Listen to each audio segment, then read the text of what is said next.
Hello, Red Sox fans, and welcome to another video. The hits just keep on coming for Alex Cora and the front office, as well as for the fans, as, oh my goodness, it seems that that 3-year contract that we were looking at for Alex Bregman has dissipated and flown away to the wind, as he has announced he is no longer returning to Fenway for the 2026 season.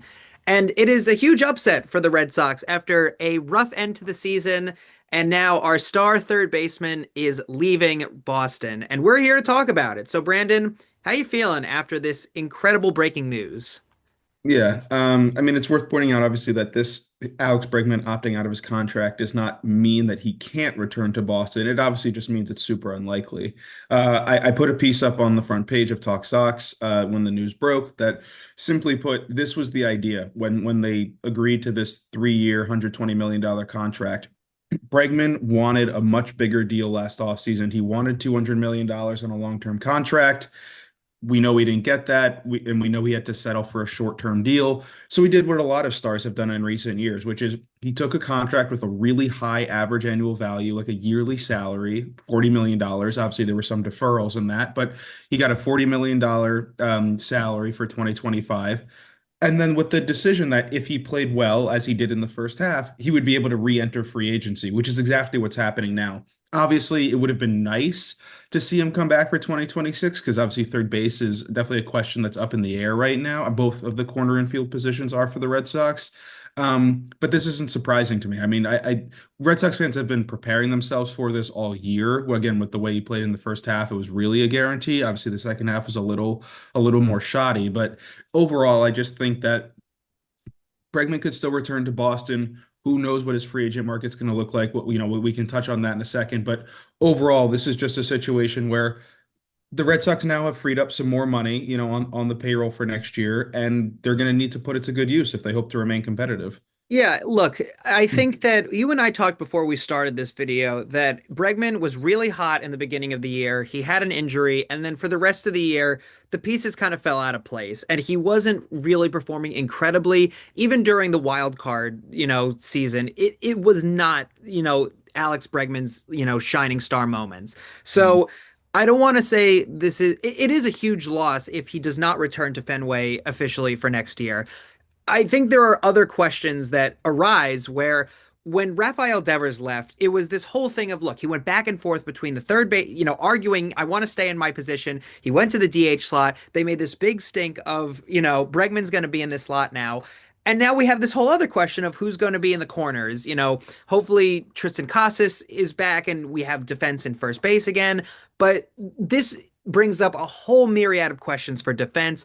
And also, we need a power hitting threat all over again. I think it raises more questions than answers. From Alex Bregman's perspective, this obviously makes a lot of sense, right? I mean, I know fans don't love hearing about it, but this 2027 lockout that everyone's been talking about it's almost certainly going to happen.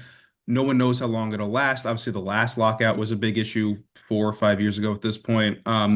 And the finances of the sport are going to change. I mean, there's just so many issues with the way the Dodgers have been doing deferrals, with the disparity in payrolls between like the Pirates and the Yankees. Even the Red Sox obviously have pushed their payroll higher than a lot of other teams, even though they probably haven't spent as much as they should. And so there's just a lot of questions right now. So from Bregman's perspective, this might be his very last chance to get the kind of contract he's been seeking for the last few years. So from his perspective, this makes all the sense in the world. From the Red Sox perspective, obviously, this now creates a situation where what's going to happen on the infield? Trevor Story's locked in at shortstop, assuming he doesn't also opt out of his contract. But other than that, nothing's really settled. I mean, you have, Marcelo Meyer, who, probably is the third baseman at this point, but obviously he was injured to end the season and he wasn't great in the major leagues. Christian Campbell could be the second baseman, but he was terrible defensively and didn't return to the majors. Who knows what, Casas's health is going to be? There's just a lot of questions right now, which is, what your point is, Ethan. And it's ultimately that Bregman can still return if the Red Sox are willing to pay up. I don't think they will just because he's older, just because, again, he has injury concerns that he showed this year. I don't think that the Red Sox are going to want to assign that kind of payroll before the lockout to an aging guy. But regardless, the point is just simply that for all of the infield depth that the Red Sox have accumulated over the past few years and their prospects and some of the veteran free agents that they've signed, it now creates a huge, hole at third base of who's going to take over that spot? Is it going to be Mayer? And if it is, where are they going to get more power into the lineup from?